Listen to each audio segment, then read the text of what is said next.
Hi எல்லாத்துக்கும். So நிறைய பேர் வந்து மெசேஜ் பண்ணியிருந்தீங்க, சிங்கப்பெண்ணு அக்கா என்ன நடந்தாலும் நீங்கள் எங்கள்கிட்ட சொல்லுங்கள், நாங்கள் இருக்கோம் அப்படிங்கிற மாதிரி நிறைய சொல்லியிருந்தீங்க. ஸோ என் லைஃப்பில் நிறைய இது நடந்துட்டு போனாலும் எனக்கு இவ்வளோ பெரிய சப்போர்ட் நீங்களாக கொடுத்துருப்பீங்கன்னு நான் நினைக்கவே இல்லை. ஸோ நிறையா தினம் வந்து ஃபேஸ் பண்ணிட்டு தான் போயிட்டுருக்கேன். ஸோ இன்னுமே நிறைய நான் ஃபேஸ் பண்ண வேண்டியது இருக்குது. ஸோ நிறைய பேர் கால் பண்ணி பேசியிருந்தீங்க. என் ஃபோனே நான் இப்போ சுவிட்ச் ஆஃப் பண்ணி தான் வச்சுருக்கேன். நேற்று போட்டதுலேருந்து நிறைய பேர் கால் பண்ணி, கஸ்டமரும் சரி யாருன்னே தெரியாதவங்கெல்லாம் எனக்கு கால் பண்ணி பேசுனீங்க. நான் இருக்கோம், நீங்கள் கவலைப்படாதீங்க அப்படின்னு சொல்லிட்டு.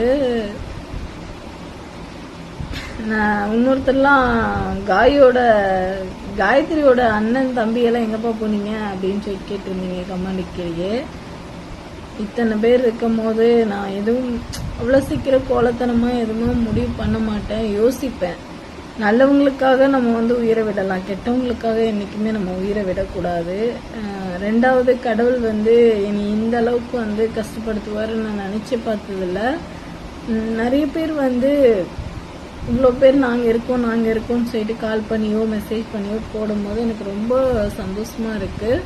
ஒன்றும் பிரச்சனை இல்லை, இனிமேல் வீடியோ வரும். ஸோ இந்த வீடியோ நான் பண்ணதுக்கு, அதாவது லைஃப்பில் வந்து ஒன்று தெரிஞ்சுக்கிட்டேன், ஒன்று போனால் ஒன்று கிடைக்கும்னு சொல்லிட்டு. அந்த மாதிரி எனக்கு வந்து யாரோட சப்போர்ட் கிடைச்சிச்சோ இல்லையோ, மக்களோட சப்போர்ட் வந்து எனக்கு கிடைச்சிருக்கு. நிறையா பேர் எனக்கு கிடைச்சிருக்கீங்கன்னு மட்டும் தெரியுது. ஸோ எனக்கு எங்கள் அம்மாவோ எங்கள் அப்பாவோ இருந்திருந்தால் என் லைஃப் வந்து இப்படி இருந்திருக்காதோ அப்படிங்கிற ஒரு இது இருக்குது. எது எப்படியோ சாரி, மன்னிச்சுக்கோங்க. கண்டிப்பாக இனிமேட்டு வந்து நம்ம முன்னேறதுக்கு என்ன வேணுமோ அதை மட்டும் நம்ம செய்வோம், சரிங்களா? நானே இனிமேட்டு வந்து நிறைய முடிவுகள் எடுத்து வச்சுருக்கேன். ஸோ அதன்படி வந்து நான் நடக்க போகிறேன், சரிங்களா? இனிமேல் நான் வந்து வளர்றதை நீங்கள் கண்டிப்பாக பார்த்து எனக்கு என்கரேஜ் பண்ணிங்கன்னா போதும், சரிங்களா? நிறைய வீடியோ வந்து நான் போட்டிருக்கேன், எனக்கு சப்போர்ட் பண்ணுங்கள் அப்படின்னு நான் சொன்னதே கிடையாது.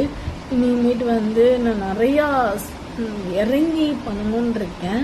அதுக்கு எல்லாமே உங்களோட சப்போர்ட் நீங்கள் கொடுப்பீங்கிற நம்பிக்கையோட நான் போகிறேன்.